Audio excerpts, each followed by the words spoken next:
días empecemos a analizar un poco de osteología del miembro inferior. Antes de que comencemos con Coxal, yo quería comentar sobre la prueba. La prueba que viene en práctica el próximo viernes. Esa prueba es a las 3:30 de la tarde, desde el transcurso de la tarde. Por lo tanto, no se le ocurra buscar pasajes anticipados, nada de esas cosas, porque la prueba se hace igual, ¿ya? No se puede cambiar, los tiempos están ajustados, tiene que tener una tablilla, puede comprarla en locales de estos chinos, venden muchas veces estas tablillas para que usted pueda anotar. En caso de que usted no tenga tablilla, al menos tiene que traer algún soporte para poder anotar en la prueba práctica. Tiene que venir con delantal nada más para la primera prueba, con sus lápices. Para las otras pruebas tiene que traer cofia, que es un gorrito de plástico o un gorro de género para que se cubra el pelo, porque ya empiezan a tener otro tipo de interacción con los laboratorios. Por lo tanto, este viernes es prueba práctica, 3 y algo. El tema del ensayo de gincana no corre por cuenta nuestra. Eso es algo que usted tiene que hablarlo con su ayudante. Si es que quisieran ellos, tuvieran el tiempo para poder hacerlo, se hace, ¿ya? Pero en realidad no está estipulado ni en el programa, ni en el cronograma, ni en ninguna parte que nosotros tengamos que hacer una prueba, un ensayo de pruebas. De repente lo hemos hecho por beneficio suyo, porque nos quedan los tiempos disponibles, ¿ya? Pero no es lo que no nos movemos para eso. Usted se tiene que usted tiene que estar ahí incisivo, tratando de incorporar información, tratando de buscar la manera de que le vaya bien, ¿ya? Porque finalmente esto es una competencia. Usted compite con usted con usted. Sí. Así es la vida que está. Ahora son todos amigos, pero ustedes un par de años más. ¿Ya? Entonces la idea es que usted compita de buena forma y traten de ser estudiantes aventajados, porque ustedes son la crema de la crema de la universidad. Por lo tanto, que yo les pase 3, 4 clases de osteología y hablemos de 500, 800 estructuras, usted el sábado se lo debe saber, todas. Y el viernes, casi todas, en el laboratorio. Lo que va a entrar en la prueba es de osteología axial, sin cabeza.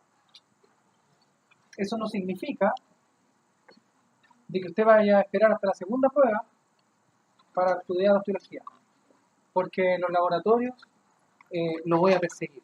Siempre lo digo, lo voy a perseguir. A la persona que vea que no ha estudiado lo suficiente, que no maneja información, que no tiene claridad de conceptos, que no maneja los procesos de introducción, esas personas para mí me alimentan en el laboratorio. Por decir, yo los persigo, los hago que se estresen un poquitito, porque necesito de que usted de alguna manera se remecerlo para que usted despierte y diga, estoy en medicina. No es igual a otra cosa, no es igual a otra carrera, y estoy en una universidad que en morfología es potente. Y si usted se sube al carro, maravilloso. Si no se sube al carro, yo mismo lo bajo, ¿ya? Entonces la idea es que ustedes intenten estudiar. A esta altura usted debería saber lo que yo pasé ayer. Lo que pasé ayer está sabido. Lo que está pasando acá está sabido. Hoy vamos a intentar meternos en cabeza ósea y mañana usted está estudiando neurocráneo. Ya. ¿Han estudiado? Sí. ¿Sí? ¿Les ha costado o no tanto o es agradable? ¿Es agradable? Ha costado. ¿Ha costado? Al principio cuesta, porque es una manera distinta de estudiar, no es igual entre fisiología, ni metodología de investigación, ni salud pública, ninguna ciencia menor. Esto es distinto, ¿ya? Por lo tanto, la idea es que usted lo incorpore como si fuera una lectura de agrado, que termina siendo una lectura de agrado. Y eso significa que usted pueda leer varias horas y se le pase el tiempo, igual como se le pasa el tiempo cuando está coloreando. Cuando pasaron 5 horas, usted dice, y que ni siquiera lo he almorzado. Así necesito que usted esté hablando. Que se puede. Bueno, el miembro inferior está compuesto por huesos que conforman el cíngulo inferior. Dijimos que el cíngulo inferior es la unión que existe entre la columna vertebral, o más bien el aparato axial osteológico con el miembro inferior. Y en ese sentido vamos a tener al hueso coxal, que es este hueso, que es paramediano, que se ubica en la porción más proximal del miembro inferior, o más bien en la pelvis. Pero pelvis ósea se refiere al conjunto de dos coxales más un sacrocoxis, o sea, todo ese macizo óseo va a ser una pelvis. Nosotros vamos a estudiar en el miembro inferior y como parte del cíngulo inferior que es el hueso coxal, para seguir hacia el hueso fémur. El hueso fémur es un hueso que ha estado en la palestra hace siglos, porque era uno de los huesos que tenía un problema Andrea Mesario en su texto, Humanico Post Fábrica, porque él describía como el hueso más largo del cuerpo el húmero, pero es el fémur.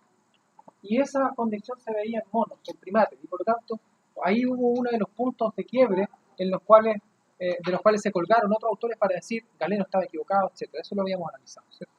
El fémur entonces es un hueso bastante complejo en su constitución, a pesar de que usted lo ve como un hueso sencillo y largo, con epífisis y diáfisis, pero tiene un poco más que eso. La tibia y la fíbula componen parte de lo que es la pierna, ¿ya? Pierna se describe como lo que se encuentra bajo la rodilla y sobre el tobillo, así que jamás en la vida decirle pierna al muslo. La suma del muslo y la pierna y más el pie es el miembro inferior. Pero cuando usted se refiere a la pierna, eso está mal. La pierna está bajo la rodilla, ¿ya? Y esos son los elementos que lo constituyen, la tibia y la fíbula. Pero net, cientos de años. Y después tenemos el tarso, el metatarso, y las falanges que se constituyen, como lo habíamos analizado ayer, similar a la constitución de una mano. Vamos entonces a analizar alrededor de 62 piezas óseas. Coxal. El coxal es un hueso, dijimos, paramediano, irregular, plano, que se encuentra en la región de la pelvis, forma parte del cíngulo inferior y está conformado por subpiezas óseas. En este caso está alumbrada solamente el hueso ilíaco. Por tanto, tenemos el ilion, un hueso isquion y un hueso pubis. Entre los tres forman un coxal y además está articulado por la región posterior con el sacro y con la región anterior por una sínfisis, por un cartílago sinficiario, a través de el cual se articula huesos homólogos y forma la sínfisis del pubis. Estos tres huesos se encuentran en el adulto sinostosados. Habíamos hablado del término sinostosis, es la fusión de los huesos, ¿cierto? Pero después ustedes van a ver más claro cuando veamos artrología, articulaciones, ¿por qué se produce eso? Por mientras nos vamos a quedar que en el hueso adulto está sinostosado, por lo tanto es un hueso sinostósico. El hueso coxal tiene, como dijimos, una forma irregular, pero inmediatamente que vemos que es irregular, inmediatamente nos damos cuenta que además es plano, porque mirándolo podemos observar que tiene corticales por ambos lados y un hueso en el centro que es diploe, un hueso esponjoso. Por lo tanto, mantenemos una especie de sándwich, y es que es planito. Entonces hablamos de un hueso plano y un hueso irregular. Este hueso tiene una cara externa, una cara medial o interna, unos márgenes que son anteriores y márgenes que son posteriores, un margen inferior, un margen superior y 4 ángulos. Es como una hoja de papel, como si fuera una hoja de papel, ¿ya? Entonces vamos a empezar a describirlos por caras, márgenes y después los ángulos. Este hueso mantiene en el centro una gran cavidad, una gran fosa, y esa fosa es articular y se denomina acetábulo. La fosa acetabular se compone de dos partes, una porción articular propiamente tal, que tiene forma de semiluna, y entonces se llama fascia lunata, la cara articular, que significa cara de media luna, fascia lunata. La fascia lunata entonces cara articular, y una región en el centro que se denomina la fosa cuadrangular, porque no es redonda como dice el letra, sino que es verdaderamente un cuadrado. Y esa área es no articular. En realidad sí es articular, pero para un ligamento que lo va a estar sustentando esta región y la cabeza del fémur. Por lo tanto, ahí se va a insertar un ligamento de la cabeza redonda del fémur. Pero el área articular que va con cartílago y alino es esta. Esta área de la fascia lunata tiene una vertiente anterior, acá, y una vertiente posterior. Ambas se van a intentar reunir en una escotadura que se denomina escotadura acetabular y que va a remarcar el margen que va por lateral y por externo, que se denomina el margen acetabular.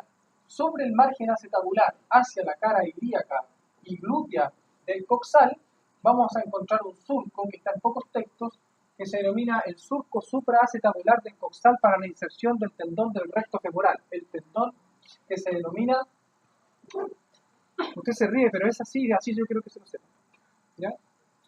El tendón reflejo del recto femoral. Esto es importante. Usted se va a dar cuenta que de repente le digo una estructura y que va por esa estructura y te dice, me está complicando. No. ¿Sabe lo que quiero? Es que cuando yo le hable del recto femoral, usted me diga, pero si me acuerdo que un día usted me dijo que en el surco supraacetabular se insertaba uno de los tendones del recto femoral. ¿Me entiende? Así como en otras estructuras yo le voy a decir, por aquí pasa la arteria cual y tal, o el nervio tal y cual, porque después quiero que usted asocie esto y me diga, ahora sí entiendo por qué esta escotadura dejaba pasar este nervio, o por qué se formó esta espina para que se insertara tal músculo. Surco supraacetabular. Sobre el surco supraacetabular y en la cara glútea del coxal encontramos tres líneas. Líneas que se denominan glúteas. Las líneas glúteas van a ser línea glútea posterior, una línea glútea anterior y otra línea glútea que se denomina inferior. A nivel de la línea glútea posterior y posterior a ella, y sobre todo en lo que se denomina la cresta ilíaca, se va a insertar, y sobre todo por la región posterior, el músculo glúteo máximo. En cambio, entre la línea glútea posterior y la línea glútea anterior se va a insertar el músculo glúteo medio.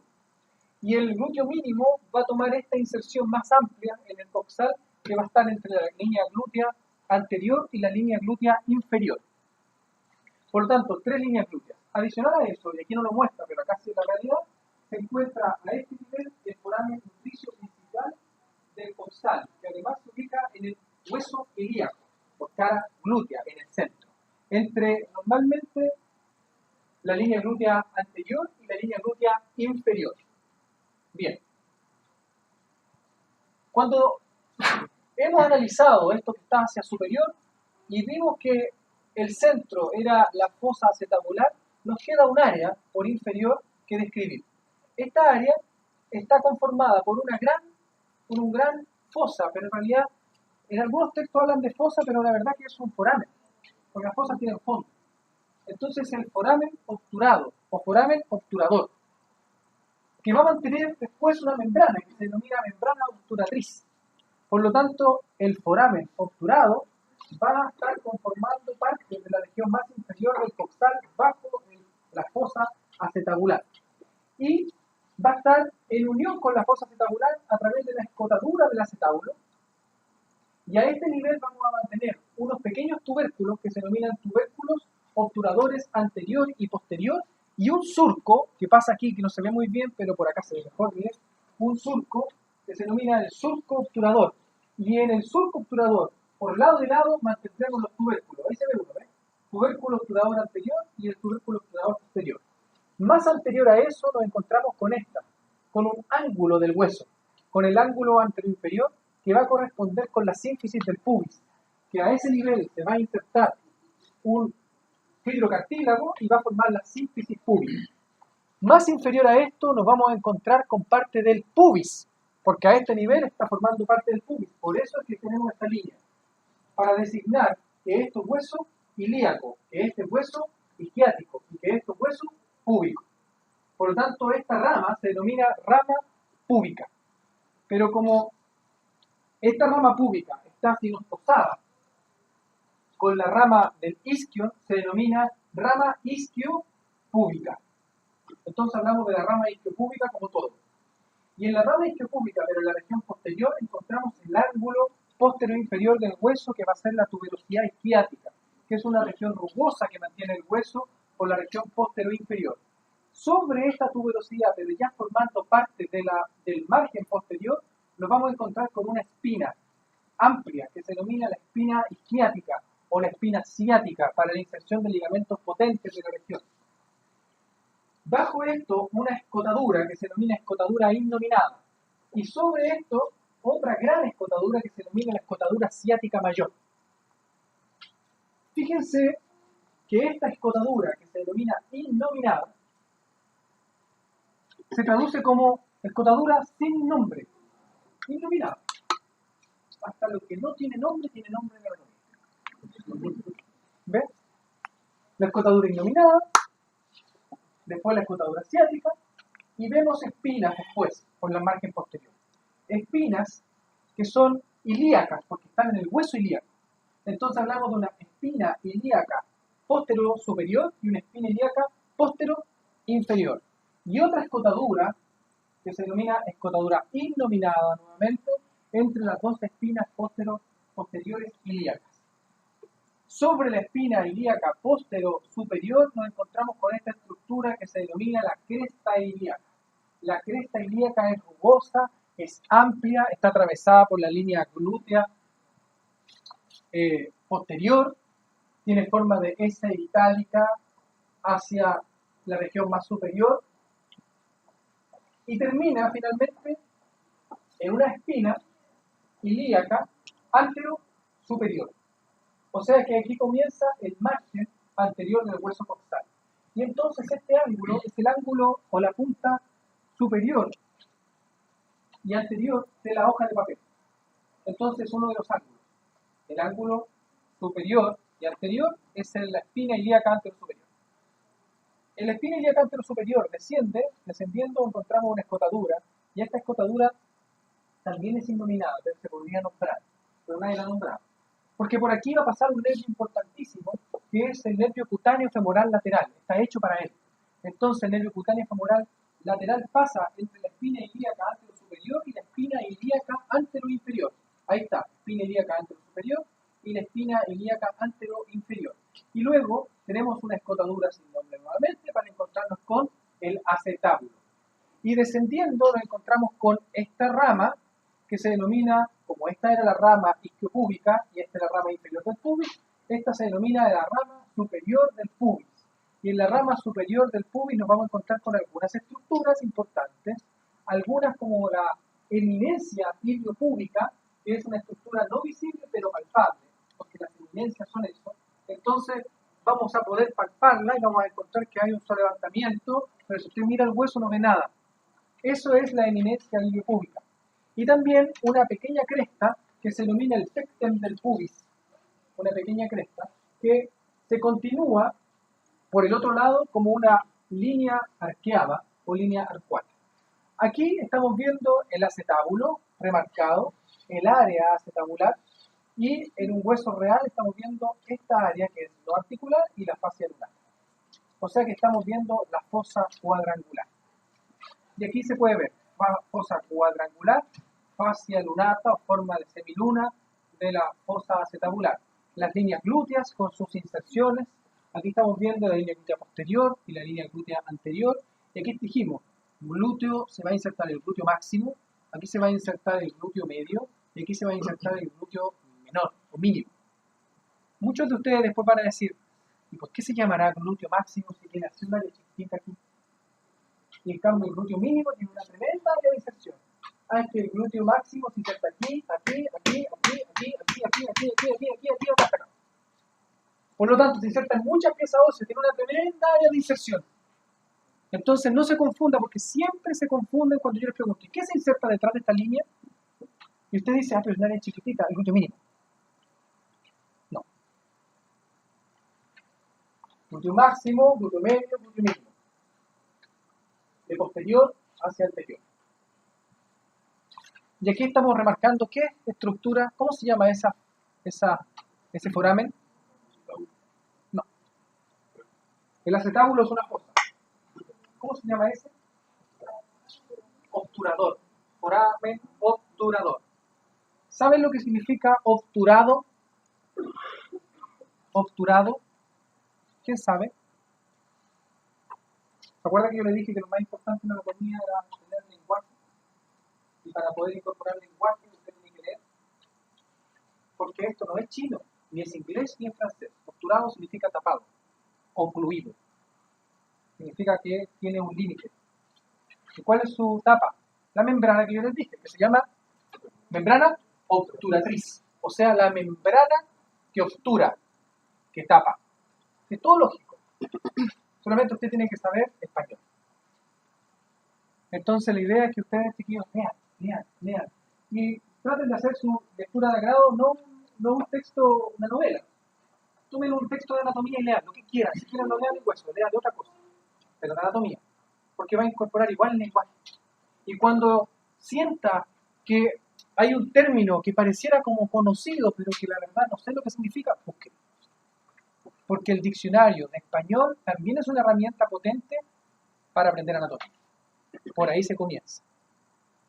Había un profesor acá hace poco, muy buen profesor, que hacía que el estudiante estuviera más o menos al principio como un mes con diccionario, en un laboratorio, diccionario, de español. Y ahí estaban, parecían estudiantes de literatura. Pero la verdad que era una muy buena idea. ¿Cuál era el problema de eso? Que ajustar el nivel significaba que pasaba hasta octubre y usted está empezando en octubre a aprender un poco de anatomía. Entonces necesito que ese trabajo lo haga solo. Cara medial. La cara medial del coxal mantiene una línea en el centro, oblicua, descendente, que se denomina línea arqueada, o también denominada línea arcuata, pues que arcuato y arqueado es lo mismo. Entonces la línea arcuata o arqueada divide a la cara medial del coxal en dos porciones. Una porción que se denomina fosa ilíaca, porque es del hueso ilíaco, ¿lo ves, cierto? Es del hueso ilíaco. Si usted dice, ¿cómo está orientado esto? Ah, bueno, ahí está el pubis. Ah, esto es anterior. Esto es posterior. Esto es inferior. Esto es superior. Clave. Esto es clave. Que usted mire eso y diga, esto es anterior, esto es posterior, esto es superior. Es clave. Por eso que las clases de introducción son claves. Yo le dije, esta clase de introducción a anatomía es la más importante de los dos cursos de un año completo. Me parecía sencillo. Pero si usted ve eso y no sabe qué es anterior y posterior, está perdido, pero perdido. No va a entender nada. Anterior y posterior. Entonces, como esto es hueso ilíaco, esto es fosa ilíaca. Y dice que hay un músculo, eso significa esta imagen.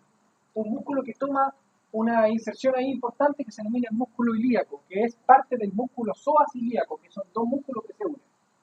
Músculo ilíaco entonces se encuentra ahí. Y tenemos otra porción, que es una porción articular del hueso ilíaco. La porción articular del hueso ilíaco se subdivide en dos partes. En una tuberosidad ilíaca, que se puede ver ahí, tuberosidad rugosa, una tuberosidad ilíaca para la inserción de los ligamentos potentes que unen el sacro con el coxal. Y una área, mire, con forma de oreja, que se denomina cara auricular, porque es forma de oreja. Entonces la cara auricular se une con la cara auricular del sacro. ¿Se acuerdan que el sacro también tenía cara auricular? Entonces ambas caras auriculares se unen y forman una articulación mediada por un cartílago fibroso. Porque aquí va a tener la forma, tiene la forma del cartílago, por eso que es más lisa que esta. Entonces tenemos un área articular doble, tuberosidad y un área auricular. Y más hacia inferior nos encontramos con un área lisa donde se van a insertar la musculatura propia del piso de la pelvis. Y más inferiormente nos vamos a encontrar de nuevo con la rama superior del pubis, con la rama isquiopúbica, pero con su vista interna, y por el foramen, con el foramen obturador, y con el surco obturador que usted puede ver acá.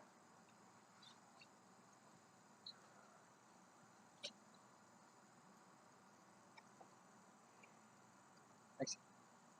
Ahí podemos ver remarcada la cresta ilíaca y los cuatro ángulos del hueso. Ángulo superior y anterior, que es la espina ilíaca anterosuperior, el ángulo inferior, que es, ¿cómo se llama esto? Espina púbica. No. Espina púbica. ¿Usted cree que si yo le meto el dedo aquí pincha? Una eminencia pública. El tubérculo es el extremo. Esto se llama tubérculo púbico. Entonces, ¿cómo se llama esto? Esto es la sínfisis del pubis. O el cuerpo del pubis. Son distintos. Si usted me dice espina, esto es una espina. Esto es una espina. Eso tiene forma de que le va a pinchar el dedo. Esto no, esto es redondo. Este otro ángulo se denomina tuberosidad isquiática. Y este otro ángulo se denomina ángulo ilíaco, espina ilíaca posterior superior. La región más inferior, dijimos que estaba conformada por este foramen, que es el foramen obturador, el surco, el tubérculo obturador anterior, y esta estructura que se llama rama. Dígalo. lance cualquier cosa. ¿Isquio púbica? No, isquio púbica. Isquio púbica. Fíjense, isquio, pubis, rama, isquio, púbica. El ilion está allá, arriba. Entonces, ¿qué es lo que nosotros podemos observar en una radiografía? En una radiografía, según lo que nosotros estamos diciendo en este momento, se ve el hueso coxal. Miren, este es el hueso coxal. Y este es el sacro. Y ahí se ve incluso la articulación entre el sacro y el coxal. Entonces, podemos observar que en las áreas que tenemos más separación, ahí, se ve una área de separación, ¿cierto? Y ahí también. Ahí están las áreas auriculares. ¿Por qué? Porque aquí están mediados con cartílago, fibrocartílago. El resto es la tuberosidad ilíaca. Aquí también se observa la espina ilíaca anterior superior. Mire acá, la fosa acetabular para la incorporación de la cabeza del fémur. Y en la fosa acetabular, mire cómo se observa, ahí corticalizado. Se ve blanco, ¿cierto? Ahí se pierde. Acá vuelve, blanco. Y aquí en el centro un área que pareciera que fuera patológico. Como que tuviera como artrosis, osteoporosis. Porque mire, como que se pierde la cortical y aquí hay una fosa. Pero yo le dije de que había una área articular, que era la fascia lunata, y un área no articular que se denominaba fosa cuadrangular. ¿Ve que hay que saber anatomía? Entonces, en el centro de la cabeza del fémur, miren, también se pierde, hay una muesca. Cualquiera podría pensar, uy, ahí está un proceso de artrosis inicial. No, es que esa es la fobia de la cabeza del fémur, porque ahí va pasando el ligamento que se une, que se denomina el ligamento de la cabeza del fémur. ¿Ve que hay que saber anatomía? ¿Ve que el resto son ciencias menores? Mentira, no le digan a nadie eso. Eso no salió. Bien, mira acá. Esto es pubis. Y esto es isquio. Esto es rama superior del pubis. Y esta es la rama inferior del pubis. Esa. Porque esta es la rama isquio-púbica. Y esto es la tuberosidad isquiática. Y entonces esta es la síntesis del pubis. Este es el cuerpo del pubis, esta es la rama superior y ahí está el tubérculo púbico. Ven una clase de anatomía y ya saben un poquito de radiología. Fémur. El fémur es el hueso, dijimos, importante. Es un hueso que seguro se lo voy a preguntar en el laboratorio, porque tiene varios detalles importantes para las inserciones musculares. Y algunas de esas estructuras son bastante lógicas para después entender cómo se insertan los músculos. Entonces, es un hueso el más largo del cuerpo, es un hueso paramediano, largo, de osificación cartilaginosa, tiene diáfisis y epífisis. Es un hueso que comienza su osificación aproximadamente en la semana 12ª. Y que su centro de osificación distal, o sea, secundario, se inicia luego del nacimiento. Apenas nace, comienza su osificación de la epífisis distal, que es un centro de osificación secundario. Este hueso forma parte del miembro inferior. Es el hueso más proximal. ¿Recuerdan el término proximal? Hacia la raíz. Entonces, es el hueso más proximal del miembro inferior y tiene, como dijimos, cuerpo y dos epífisis y por lo tanto tiene que tener una orientación espacial tal que usted diga, esta es la cara anterior y esto es cara posterior o esto es el margen. Entonces, vamos a analizar la diáfisis. Por eso que en la diáfisis mantenemos ese triangulito que le hago porque ese triangulito designa que tiene esto es anterior y esto es posterior. Es como si el triángulo estuviera así. ¿Ya? Cortando el hueso. Para que usted vea que tiene una cara anterior y dos caras que son posteriores. Una cara que es posteromedial y una cara que es posterolateral. Y tiene un margen por posterior. O sea que es un triángulo. Es un triángulo orientado hacia posterior, con su margen hacia posterior. La base hacia anterior y el vértice del triángulo hacia posterior. Y en este hueso mantenemos algunas características importantes. Por ejemplo, en relación a la diáfisis, encontramos que por anterior no tiene accidentes de importancia en la diáfisis. Es bastante liso, usted lo va a ver, es bastante liso, es bastante regular, es bastante corticalizado y las inserciones musculares no lo afectan. Porque como es tan corticalizado y tiene una osificación cartilaginosa tan neta, entonces cualquier cosa que suceda con los músculos, a pesar de que son muy potentes, no lo afectan en su cara anterior. Pero en la cara posterior tiene otro diseño. En la cara posterior no es tan corticalizado y entonces es afectado por la inserción muscular y sobre todo por los tendones que se insertan aquí. Y aquí vamos a tener un diseño que mantiene unas líneas en la diáfisis, pero acercándose a la epífisis proximal, que se denominan líneas de trifurcación del fémur. Tenemos líneas de trifurcación lateral, que es esta. Esto es lateral, esto es medial, porque la cabeza apunta hacia medial, ¿cierto? Se va a articular con el coxal. Línea de trifurcación lateral. La línea de trifurcación lateral es para la inserción del músculo glúteo máximo. ¿Se acuerdan que el glúteo máximo le dije se inserta acá? Una de sus inserciones en la línea de trifurcación lateral de la cara posterior de la diáfisis del fémur. ¿Qué es eso? Tenemos otra línea que se denomina línea de trifurcación intermedia para la inserción de otro músculo que se denomina músculo pectíneo. Después lo va a conocer, pero se lo nombro ahora porque en los textos aparece como línea pectínea. Y así lo va a aprender usted. Bueno, apréndaselo como quiera. Si quiere que línea pectínea. Pero tiene que saber que es la línea de trifurcación intermedia y que desciende del trocánter menor. En cambio, la línea de trifurcación lateral desciende del trocánter mayor. Trocánteres. S y S. Trocánter mayor, línea de trifurcación lateral. Trocánter menor, línea de trifurcación intermedia o línea pectínea. La línea de trifurcación medial mantiene la inserción del músculo vasto medial del cuádriceps. Vasto medial del cuádriceps. Y esa viene desde el cuello quirúrgico. O sea que llega hacia el cuello quirúrgico o desciende desde el cuello quirúrgico. Yo le llamo mejor que descienden desde estas, porque lo que parece es que las líneas descendieran del trocánter mayor, del trocánter menor y del cuello quirúrgico para poder fusionarse y formar solamente una línea, que es esta, que se denomina línea áspera, porque es áspera. Línea áspera. Y esa línea ni siquiera es una línea real, sino que parecía como una tuberosidad lineal. Y es una cara, pero se llama línea áspera. Y esa línea áspera se conforma por la convergencia de las tres líneas de trifurcación. Y luego desciende por la cara posterior, a este nivel no se ve aquí, pero créanme que existe un foramen nutricio a nivel de la línea áspera, o el principal de la diáfisis está por posterior, y está a nivel de la línea áspera del fémur. Luego se abren, llegando a la epífisis distal en dos líneas, las líneas que se denominan supraepicondilia medial y lateral del fémur. Supraepicondilia me dice que abajo de entonces hay unos epicóndilos. Ah, sí, ahí está. Epicóndilo medial lateral, pero no es ese.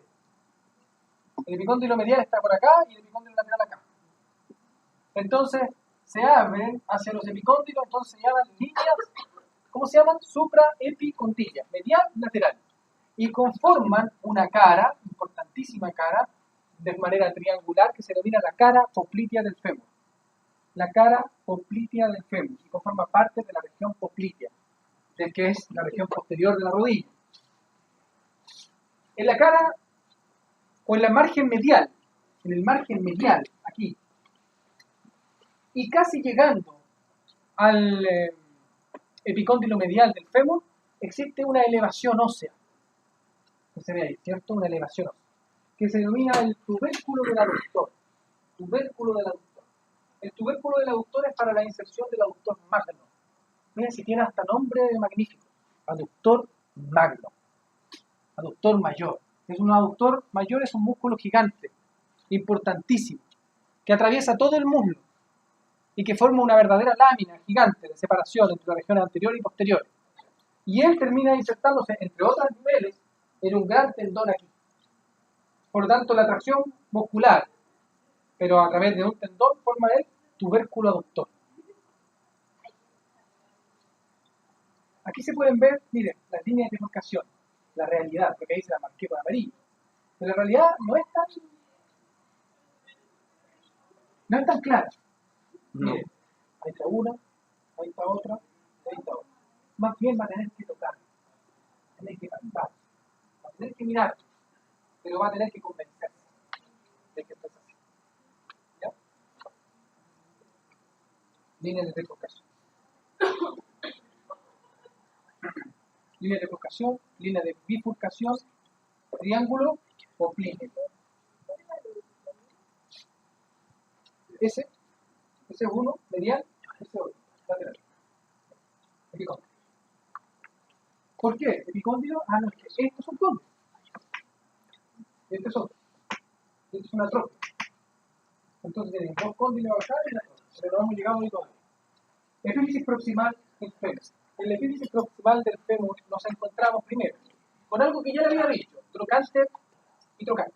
Trocánter es mayor. ¿Se acuerdan lo que era un trocánter? Lo dije, se lo definí.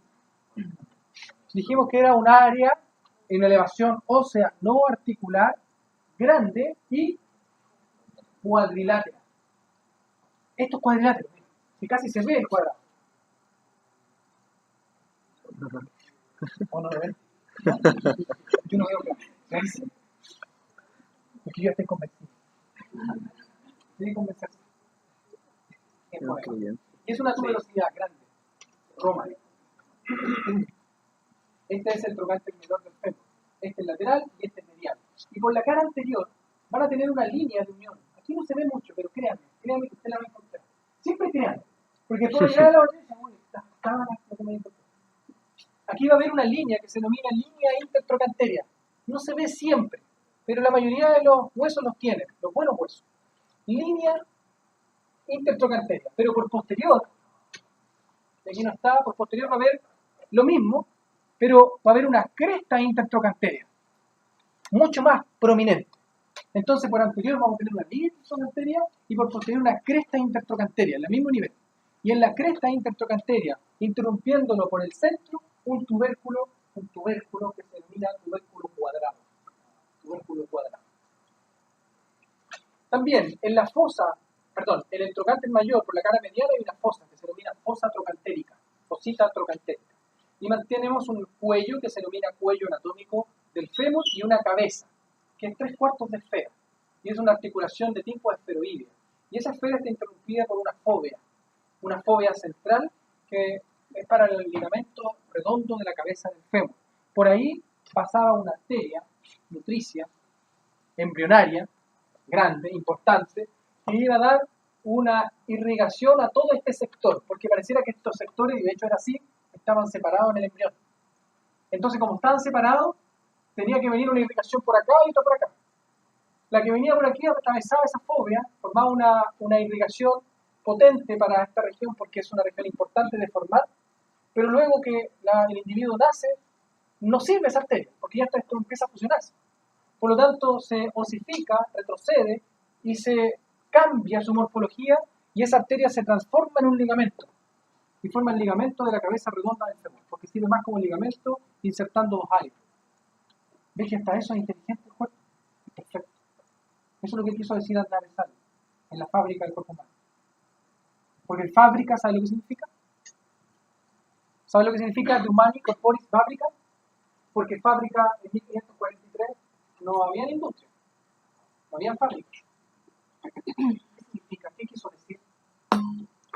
La fábrica es un concepto que es la perfección o el conjunto de procesos perfectos. Es una palabra, pero es un concepto. ¿Qué es lo que quiso decir? La perfección del cuerpo humano. Eso significa el Humani Corporis Fábrica. Y es perfecto. Yo le trato de hacer ver que hay cosas que le dan perfección al cuerpo. Incluso algunas áreas que parecen estar destinadas a que un individuo, en vez de que sufra, muera. Como colocar el diente del axis. Usted sabe lo que es el axis. El diente del axis al nivel de la médula oblonga, donde existen los centros cardiorrespiratorios. Que si el diente del axis se fractura por un latigazo cervical, que idealmente la persona no quede tetrapléjica y en estado vegetal, sino que se muera. Iniciente. Porque las personas que tienen un latigazo cervical con fractura de proceso odontoides no se dieron cuenta que murió. Entonces, mantenemos una epífisis proximal con un diseño entre cabezas, cuello anatómico, hasta formar el cuello quirúrgico, que es esta región que está abajo el macizo trocanteriano. Fíjense cómo aquí se puede ver la fosa trocantérica, fosita trocantérica. Y también, por lateral, podemos ver, mire, ahí hay una cresta, que se denomina, está por lateral al trocánter mayor del fémur, se denomina cresta trocantérica del glúteo medio, o línea del glúteo medio.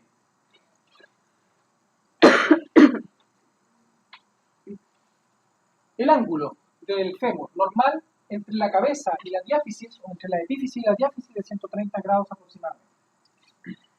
Ese ángulo se debe respetar, para que no existan patologías.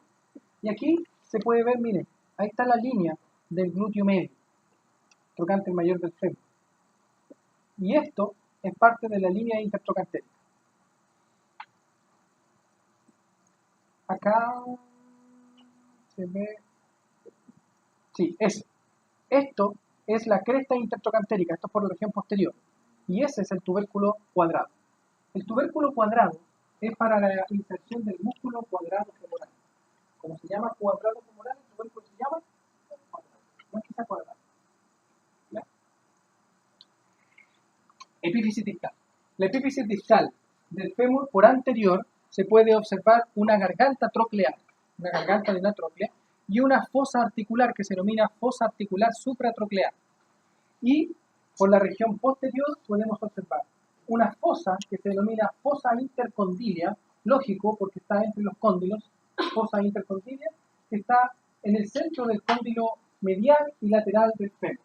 Tenemos entonces un cóndilo medial, un cóndilo lateral, y tenemos ahí el tubérculo del aductor, y aquí tenemos el epicóndilo medial del fémur. Y por posterior dijimos que estaba ese triángulo que se denominaba fosa obliqua.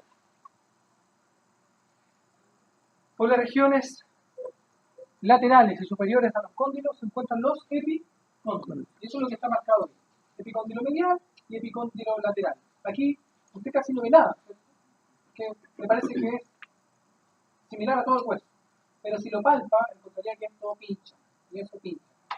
Y es un poquito más levantado que el resto. ¿Por qué están esas estructuras ahí? Para inserción ligamentosa de la articulación de la rodilla. ¿Qué vemos a nivel del fémur? Mira, aquí vemos la cabeza del fémur, la fóvea del fémur, la cabeza y el cuello anatómico, el cuello quirúrgico. Este es el trocánter menor del fémur, trocánter mayor del fémur. Ahí se puede ver la fosita trocantérica para la inserción de los músculos pectotrocanterios. Y ahí se puede ver parte de la línea del glúteo medio. ¿Ve qué hermoso esto? Patela. La patela es un hueso de tipo sesamoideo. Deriva de un tendón, tiene forma triangular, se parece a la semilla del sésamo, por eso sesamoideo, tiene una cara anterior, una cara posterior, una morfología triangular con base superior y vértice inferior, por anterior es convexo, por posterior es cóncavo, por anterior es rugoso, por posterior es liso, por anterior tiene líneas verticales atravesándolo, que son para la inserción ligamentosa del retináculo del cuádriceps, y por posterior mantiene una cara articular interrumpida por una vertiente saliente que divide a la cara articular en dos fosas, como ve aquí. Pero toda el área es articular. Y en el ápice mantiene rugosidad por anterior y por posterior, porque ahí se inserta el ligamento patelar. El ligamento patelar. Por lo tanto, esa es la posición de una patela. Esa es la posición y la articulación.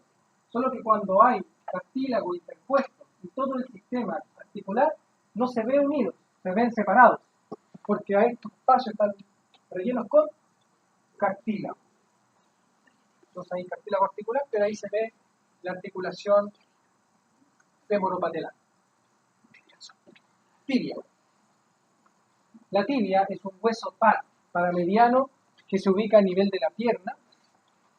Es un hueso que se ubica por medial, es uno de los dos huesos que se ubica en la pierna, el otro es en la fíbula, ex peroné, Entonces la tibia es un hueso largo de osificación cartilaginosa que tiene diáfisis y epífisis, y este triángulo siempre muestra la posición del hueso. Entonces, por anterior, el vértice por anterior mantiene un margen y por posterior tiene márgenes que son lateral y medial. Por lo tanto, tiene una cara posterior, tiene un margen por anterior y tiene caras anteromediales y anterolaterales. Y entonces está posicionado como un triángulo, pero visto hacia anterior.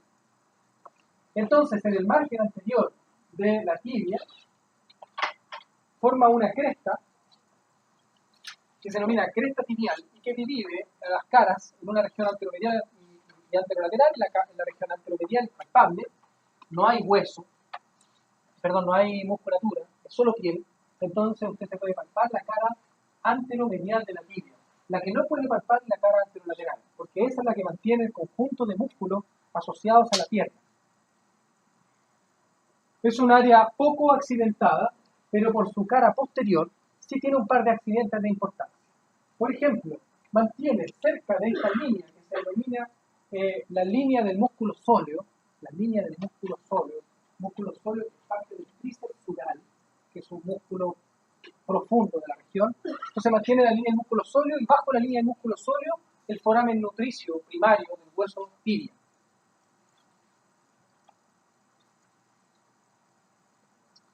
Por la epífisis proximal mantiene estas dos áreas articulares que se denominan platillos tibiales. Los platillos tibiales son lisos y están sustentados por dos procesos óseos bajo él que se denominan cóndilos tibiales. Entonces mantenemos los cóndilos tibiales bajo los platillos tibiales. Y en el centro, un área de elevación ósea que se denomina eminencia intercondilia. La eminencia intercondilia. Y esta eminencia intercondilia tiene dos espículas óseas, o dos tubérculos. Entonces hablamos de un tubérculo o tubérculos intercondilios, lateral y medial. Esta es la eminencia intercondilia, y por lo tanto, hacia anterior mantienen un área que se denomina fosa preintercondilia, y hacia posterior otra área que se denomina fosa retrointercondilia. En estas fosas pre y retrointercondilia es donde se inserta el ligamento cruzado de la rodilla. Ligamento cruzado anterior y ligamento cruzado posterior. Y en ese orden. O sea, en la región preintercondilia, el ligamento cruzado anterior, en la retrointercondilia, el ligamento cruzado posterior. Ahí está. Ahí están las áreas de inserción y ahí está la eminencia intercondilia. Y tenemos los cóndilos, también formando parte de la epífisis proximal. Cóndilo medial y cóndilo lateral, que no es lo mismo que los platillos tibiales. Los platillos tibiales son las superficies lisas articulares. Los cóndilos, lo que está debajo. Eso es un cóndilo. Cóndilo tibial, cóndilo tibial. Bajo estos cóndilos y en el centro, una tuberosidad de la tibia. Tuberosidad de la tibia. Y en el centro, un área lisa que se denomina tubérculo tibial anterior, para la inserción del ligamento patelar de la rodilla. Por la cara lateral, pero también posterior de la tibia, y a nivel del cóndilo tibial se ubica un área articular, una faceta articular para la cabeza de la fíbula. Ahí. Epífisis distal. La epífisis distal mantiene un área articular compuesta de dos regiones, una región que es inferior y una región que apunta hacia lateral para la articulación del talo. Esta área de elevación ósea no articular forma un proceso malleolar. O sea que este es el malleolo medial de la pierna. Malleolo medial de la pierna. Y tiene unas áreas articulares, y no digo caras articulares o facetas, porque no lo son, son áreas articulares para la articulación de la fíbula a través del ligamento. Se tiene una unión ligamentosa, que se denomina sindesmosis, porque tiene un área articular. Y dijimos que su área articular estaba dividida en una área elevada o descendida, que estaba dada por la cara lateral del malleolo medial de la pierna, y un área articular propiamente tal para el talo. Fíbula. ¿Me parece 2 minutos de descanso para que usted Libre la mente, converse alguna cosa y continuamos. Genial.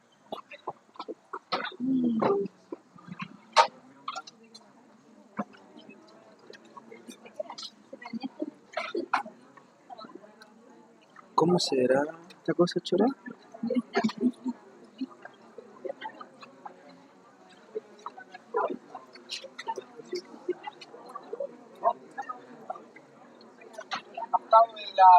Espectacular. En la palestra 6 siglos,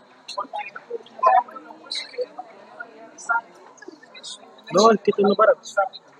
Colocar pausa. No, porque está como para el que pensaba, ¿cachai? Claro. Este video. Pero eso es lo que más me gusta, ¿cachai?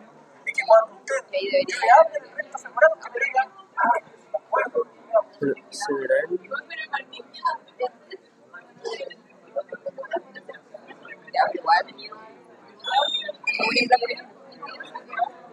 Peor. Ah, sí se ven. ¿Por qué no?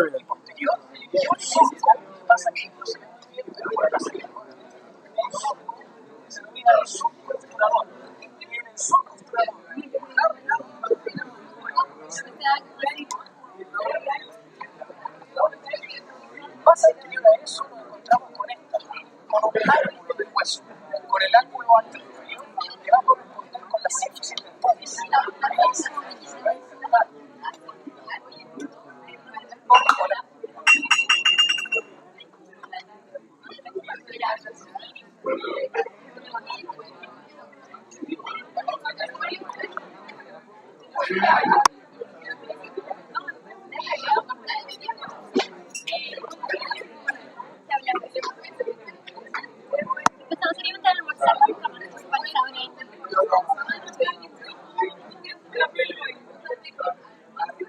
Préstame algo pesado. Pero chico.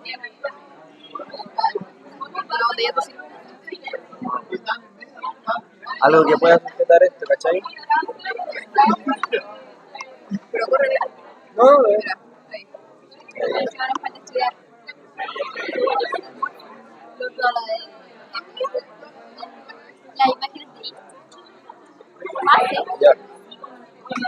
Debería estudiar periodismo yo.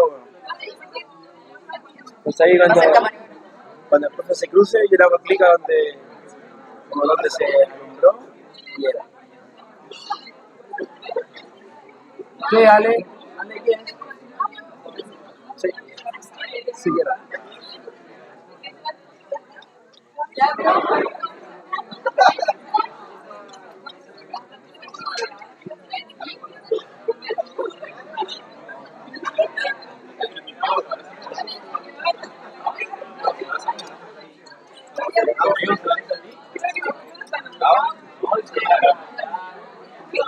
Ale. Cuando era chico,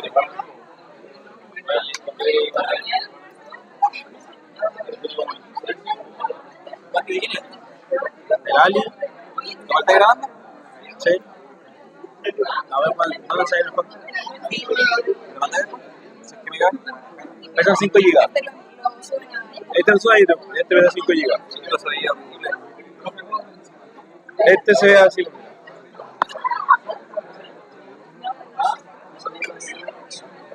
¿Lo mandáis después si es que me cae? Lo vas a subir a YouTube, yo creo.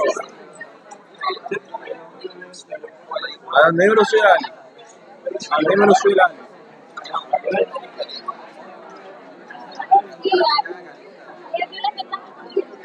Es como que iba cachando, pero como que intentaba volver atrás y como que todo se iba, así como se iba creando y se iba destruyendo.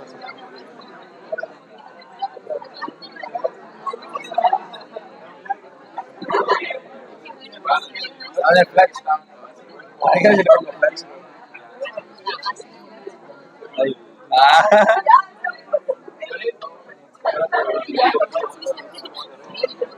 Mucho huevo.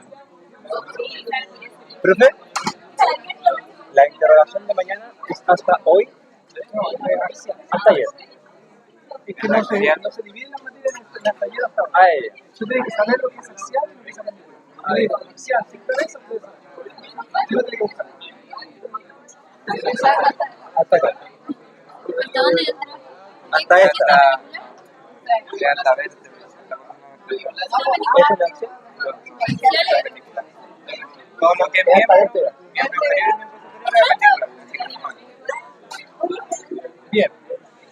Y justo la clase de Vamos a la fíbula es un hueso par, dijimos paramediano, que se ubica en la base de la pierna, se ubica por lo tanto Muy bajo bien. la rodilla, es un hueso largo que tiene una terminación cartilaginosa y tiene dos epífisis y una diáfisis, se ubica en la región lateral de la epífisis. El hueso fíbula tiene pocos accidentes en su diáfisis descritos, a pesar de que tiene varios surcos y crestas. Lo único importante es que mantiene un margen por medial que está orientado hacia la tibia, porque tiene la misma configuración de lo que hablábamos entre la ulna con el radio, que mantienen una membrana que se denomina membrana interósea. Por lo tanto, el margen medial es importante en las fíbulas. El resto solamente para inserciones musculares que después vamos a analizar en su debido tiempo. Pero sí tiene una cabeza que se articula con la carilla que se ubicaba, ¿se acuerdan? Ahora recién, que se ubicaba en la cara posterior de la epífisis proximal de la tibia a nivel del cóndilo tibial por posterior. Mantiene la cabeza y en la cabeza mantiene un ápice. Y también tiene un cuello que es quirúrgico. Cuello quirúrgico de la fíbula, cabeza de la fíbula, ápice de la fíbula. Que se ven acá. Cuello quirúrgico, cabeza de la fíbula, ápice de la fíbula y su articulación con la carilla de la tibia. Mantiene también una articulación por distal con la tibia y mantiene un proceso malleolar. Y aquí tenemos, o estamos hablando, del malleolo lateral. En el malleolo lateral, uniéndose con el resto de la pieza ósea, mantiene un surco que se denomina el surco fibular, para el paso de un tendón. Y aquí estamos viendo el malleolo. El resto de la superficie es articular para la tróclea del talo. ¿Qué podemos ver aquí en esta radiografía? Vemos entonces, habíamos visto esto, ¿cierto? Pero mire cómo se observa parte de la patela. Ahí está, la patela. Aquí estamos viendo los cóndilos tibiales. Estos son los platillos tibiales. Aquí estamos viendo la eminencia intercondilia y estos son el tubérculo intercondilios. Aquí estamos viendo parte de la fosa intercondilia. Estos son los cóndilos tibiales. Y aquí estamos viendo la cabeza de la fíbula, el ápice de la cabeza, el cuello de la fíbula y la diáfisis fibular. Por distal estamos viendo el malleolo medial, el malleolo lateral, el talo, porque por ejemplo le digo yo que en estas caras articulares se articulan con la tróclea del talo, ex astral. A nivel de los huesos del tarso, podemos observar un conjunto de huesos que son, a pesar de no ser tan pequeños, igual son denominados cortos, ¿ya? Estos no son tan pequeños como los del carpo, pero vemos que existe un gran hueso que se ubica en el talón, que se denomina calcáneo, un hueso que se articula con la pierna y que no tiene inserciones musculares, que es el talo, ex astrágalo. Por anterior al talo nos encontramos con un hueso que tiene forma de bote, igual que anteriormente en el carpo, y por lo tanto se denomina navicular o escafoides. Y aquí estamos viendo un hueso, ese. ¿Cómo se llama ese? Yo no lo he dicho, no se lo van a saber. Pero cuboides y las tres cuñas. Cuboides, ahí está, y las tres cuñas. ¿Ya? Cuña primera, segunda y tercera, y estas cuñas se enumeran de medial hacia lateral. Entonces tenemos primera, segunda, tercera cuña, cuboides, navicular, el talo y el calcáneo. En el talo nos encontramos con varias superficies articulares que están dadas por la tróclea hacia la pierna, hacia el extremo distal de la pierna, y unas que son facetas articulares, que son dos facetas articulares, una anteromedial y una posterolateral, que están orientadas articulando por el calcáneo. Aquí estamos viendo entonces el talo, y aquí estamos viendo el calcáneo. Esto es lo que yo les decía, que tiene dos superficies articulares, una orientada a nivel posterolateral y otra anteromedial, se articulan con el calcáneo y delimitan un surco que se denomina el surco del talo, y este surco del talo va a conformar un área para la inserción de galustosa que se denomina el seno del tarso. Pero el seno del tarso solo se va a componer cuando esté articulado talo y calcáneo. El calcáneo mantiene dos centros de osificación, por lo tanto es un hueso más amplio, más grande, y por lo tanto es el más grande de la región del tarso. Tiene una gran área rugosa que se denomina tuberosidad del calcáneo, y dos procesos, que son los tubérculos del calcáneo, o también proceso medial y proceso lateral del calcáneo, que se ubican aquí y por el otro lado. Por anterior, mantienen una cabeza que se denomina cabeza del calcáneo, y un área que aquí no se ve, que se denomina el sustentáculo, pero es esto, pero no se ve muy bien. Veamos si se ve mejor. Acá. Sí, es algo como eso. Eso es el sustentáculo del calcáneo, del talo, pero del calcáneo. Aquí estamos viendo talo con superficie articular hacia la pierna y hacia el calcáneo. Aquí estamos viendo el calcáneo. Ahí estamos viendo el navicular, cuboides, porque tiene forma de cubo. La primera cuña, segunda cuña y tercera cuña. Metatarsianos. Los metatarsianos tienen características similares a lo que habíamos visto en la mano. O sea, son huesos largos, tienen epífisis, tienen diáfisis, tienen superficies articulares similares y se enumeran de medial hacia lateral, como primera, segunda, tercera, cuarta, quinto metatarsiano. Y mantienen superficies articulares copilares hacia distal. Segundo, tercero, cuarto y quinto metatarsiano. Las falanges se comportan de una manera similar a los de la mano, por lo tanto, hablamos de tres falanges, también se pueden decir como falange, falangín, falangeta, y la segunda falange del dedo hallux o dedo gordo no existe, igual como pasa a nivel de la mano. Por lo tanto, existen 4 falanges medias y 5 falanges distales. Aquí podemos ver una radiografía del pie, donde podemos observar algunas cosas interesantes. Por ejemplo, aquí estamos viendo el hueso navicular. Se fija que tiene una forma así cóncava, como un barco. Aquí estamos viendo el hueso, primera cuña, segunda cuña, tercera cuña, y ahí está el cuboides. Y aquí está la cabeza del calcáneo, por lo tanto estos son cuboides. Y aquí está la cabeza del talo. Aquí estamos viendo metatarsiano, primero, el del hallux. Por eso que aquí estamos observando huesecillos que son huesos sesamoides. Por eso hablábamos de los sesamoides del primer metatarsiano. Sesamoides del primer metatarsiano. ¿Sí? ¿Qué bueno? En el hallux, pero en el izquierdo. ¿Cierto?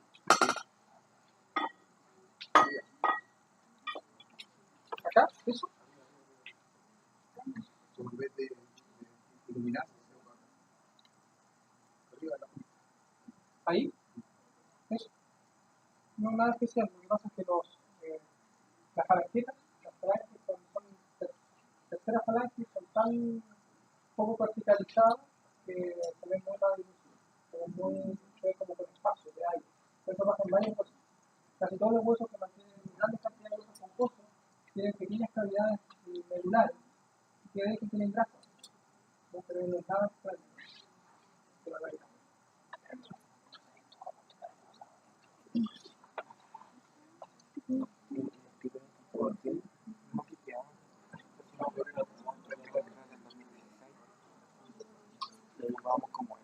Neurocráneo. Esto no ha terminado. Al menos veamos neurocráneo en generalidad. El cráneo es parte del esqueleto axial, igual como los huesos de la cara. Hablamos de cráneo como todos los huesos del neurocráneo y del esplacnocráneo. Solo que nosotros en esta clase vamos a hablar de neurocráneo, porque es más importante para ustedes. Neurocráneo significa los huesos que componen la bóveda craneal. Todo hueso que componga la bóveda craneal o la protección del encéfalo va a estar conformando el neurocráneo. El resto de los huesos que alojan vísceras, hablamos de esplacnocráneo, y eso son los huesos de la cara. Esplacno significa víscera, por lo tanto también se le puede decir víscerocráneo o esplacnocráneo. Y en cambio en el neurocráneo está conformado también por dos porciones. Una porción cuando está articulado, una porción de la base, que hablamos del vaso del neurocráneo, y una porción que es más superior, más abultada y que tiene osificación membranosa, que se denomina bóveda o más bien calota craneal. Una calota. Entonces tenemos una base y una calota. El primer concepto importante a nivel general es que la base tiene osificación cartilaginosa y la bóveda tiene osificación membranosa. Pero hay huesos que van a transitar en las dos áreas. Forman parte de la base y forman parte de la calota. Entonces tiene osificaciones mixtas. Y usted se va a dar cuenta dónde comienza una osificación y termina otra. Entonces, yo le quiero decir de que como esta región de la calota está mediada por el ambiente, puede crecer cuanto crezca el sistema nervioso o cuanto le dé el ambiente. Si el ambiente tiene demasiado líquido interno, va a crecer un poco más. Si existe un defecto donde se osificó tempranamente y se unieron tempranamente estas suturas, habrá un proceso que se denomina craneosinostosis y el bebé de 7 meses va a empezar a tener problemas de crecimiento del cráneo y el cráneo va a crecer hacia otro lugar, por ejemplo hacia la región frontal, y el cráneo se le va a empezar a expandir hacia anterior. Depende por dónde esté la cabeza de las cosas. ¿Ya? Por lo tanto, ese es el problema de la osificación membranosa. Cuando viene con un defecto, bueno, va a empezar a crecer hacia otro lado. Depende del ambiente. Por lo tanto, la base, que es la importante, ¿por qué? Porque sustenta el encéfalo, porque sustenta el esplacrocráneo y las vísceras de la cara, y porque tiene participación importante con las vísceras del cuello, no se puede modificar. Entonces ese sí tiene osificación cartilaginosa, la base. Es como que la base hubiese estado hecha de concreto, pero la parte más superior estuvo hecha de tabique, blanco. Pero la base es de concreto. Por lo tanto, usted vería que toda esta porción cartilaginosa estaría modificada por forámenes bien establecidos. Y que cuando una arteria no pasa por su foramen, forma un surco, pero bien extraño, bien anómalo y bien sutil. Pero cuando una arteria quiere pasar, o una vena quiere pasar por uno de estos huesos, pasa y perfora el hueso, y pasa, sin problema. Porque el ambiente produce de que se formen esos forámenes. ¿Se entiende? Ojalá que sí. Acá estamos viendo que el cráneo tiene una visión que se denomina exocraneana, la que está por fuera, y una visión endocraneana. Entonces aquí vamos a hablar que cada hueso por separado tiene una vista exocraneana y una visión endocraneana. Pero también podemos decir que tiene una vista externa y una vista interna. La interna o endocraneana es igual. ¿Ya? Para cuando empecemos a describir los huesos. Endocráneo o vista interna es lo mismo. Entonces tienen visiones exo y endocraneanas. Y además, sus articulaciones son muy complejas porque como el cráneo está fusionado al final, entonces delimitar dónde comienza un hueso y otro muchas veces es difícil.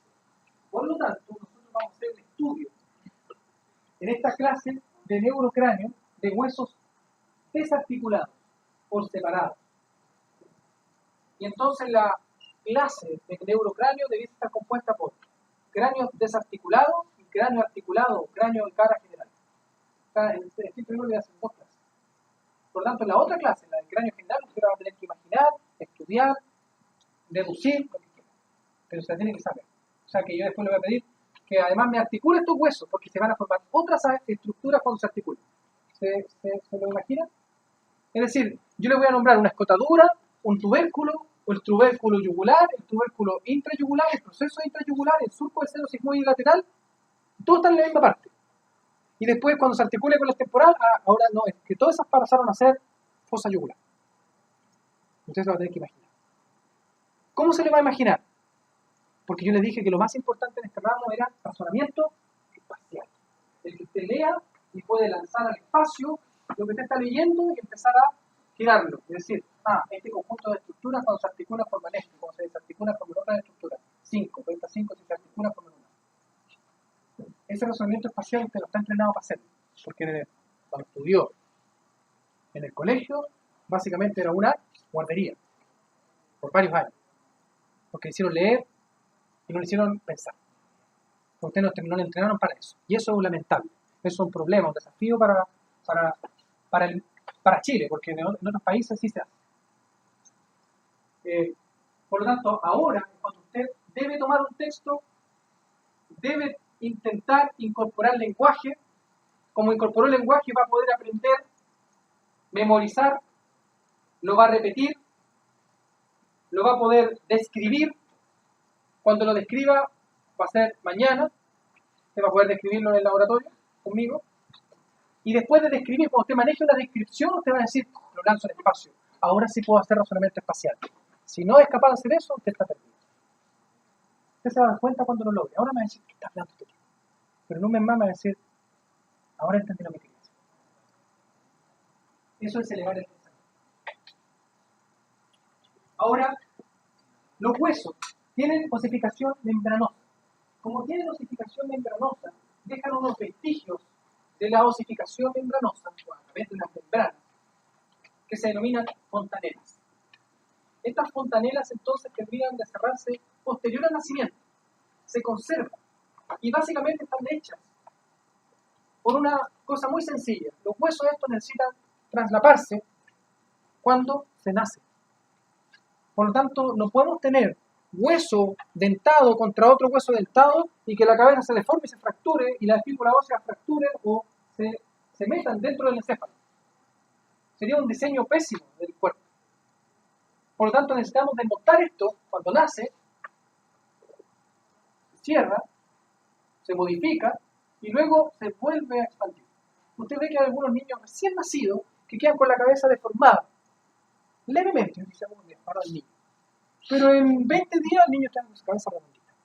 Pero después usted lo hace dormir, como le decía yo, para el mismo lado por 4 meses. Y usted tiene un niño con una plagiocefalia terrible. Y el niño tiene la cabeza plana y tiene un abultamiento por acá. Y la mamá no entiende nada. Entonces, lo que le estamos diciendo en la anatomía sirve. No es para nada. Ojalá. Después usted analice cómo se llama la fontanela anterior, qué es el bregma, qué es el lambda. No tenemos tiempo para eso. Usted vea lo que es fontanelas. El tema fontanelas, véalo usted.